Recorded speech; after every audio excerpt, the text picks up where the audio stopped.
మనం చూడొచ్చు సభ నుంచి బీఆర్ఎస్ నేతలందరూ వాకౌట్ చేశారు. అక్కడికి వచ్చి ధర్నా వ్యక్తం చేస్తున్న విజువల్స్ ని మనం చూస్తున్నాం. మెట్ల పైన కూర్చొని ఎమ్మెల్యే పాడి కౌశిక్ రెడ్డి కూడా అక్కడ మాట్లాడుతున్న దృశ్యాలు మనం చూడొచ్చు. సభ నుంచి వారు వాకౌట్ చేశారు. బీఆర్ఎస్ నేతలకు మాట్లాడేందుకు స్పీకర్ ఓవైపు అనుమతి ఇవ్వట్లేదంటూ కూడా కేటీఆర్ ఇప్పటివరకు మాట్లాడారు మనం చూసాం. తెలంగాణ అసెంబ్లీలో గందరగోళ పరిస్థితి నెలకొంది. కేటీఆర్ వ్యాఖ్యలపై దుమారం చెలరేగింది. తెలంగాణ అసెంబ్లీలో కేటీఆర్ కామెంట్స్ పై డిప్యూటీ సీఎం బట్టి విక్రమార్క ఆగ్రహాన్ని వ్యక్తం చేశారు. బరి తెగించి మాట్లాడుతున్నారని బట్టి ఫైర్ అయ్యారు. 30% కమిషన్లని అడ్డగోలుగా మాట్లాడుతున్నారంటూ బట్టి విక్రమార్క సభలో కేటీఆర్ కామెంట్స్ పై ఫైర్ అవడం జరిగింది. ఆధారాలతో ప్రూవ్ చేయాలంటూ కూడా సభ వేదికగా బట్టి మాట్లాడారు.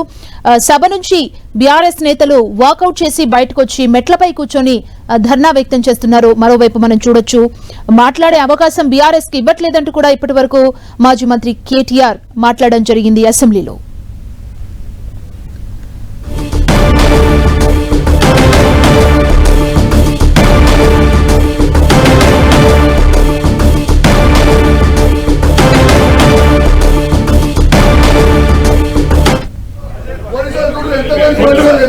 అరెస్ట్ చేసే ప్రయత్నం చేస్తున్నారు.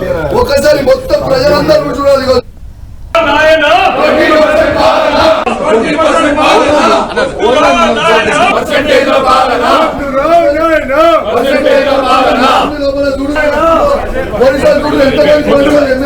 అరెస్ట్ చేసే ప్రయత్నం చేస్తున్నారు.